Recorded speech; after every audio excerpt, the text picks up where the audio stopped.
And if you ever want to be in your own personal hell, if you ever hate yourself so much that you want to torture yourself as much as possible, if you ever want your children to be embarrassed to be around you, if you ever want your wife to leave you, if you ever want your whole life to fall apart, go out and get a gambling addiction.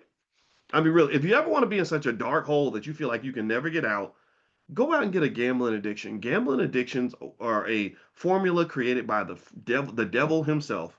It's so tricky. The dopamine manipulation and you're thinking, okay, one more big bet and I'm gonna come back and blah blah blah. Oh, that's you're one of 10 million, right? So what you're having right now that isn't being reported right now because it hasn't hit a certain level is you're in the beginning stages of a crisis of gambling addiction.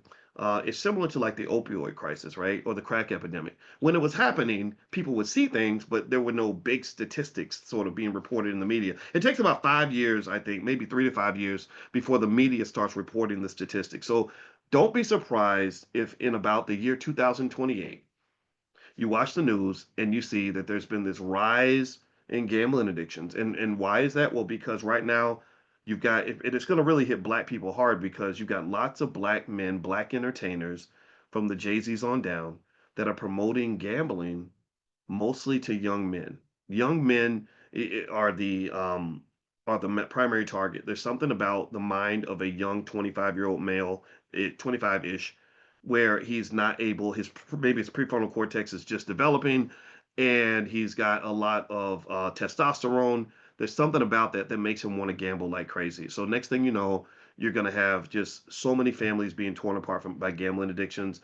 You're gonna have some people take their own lives from gambling addictions. You're going to have a lot of people definitely financially devastated. But to be honest with you, the crazy thing about a gambling addiction is that the financial devastation is just that's probably the least painful part of it. Like being broke is like the least of your worries because I've seen examples of people that will go and do terrible things to get money, scam people, rob people. All that. Go look at a couple examples. One is Pete Rose. Pete Rose was, one of the greatest baseball players of all time. He got banned from baseball because his addiction led him to scam his friends and stuff like that. Because addictions, they really are the devil in the sense that the person's behavior becomes disconnected from who they truly are and who they truly want to be.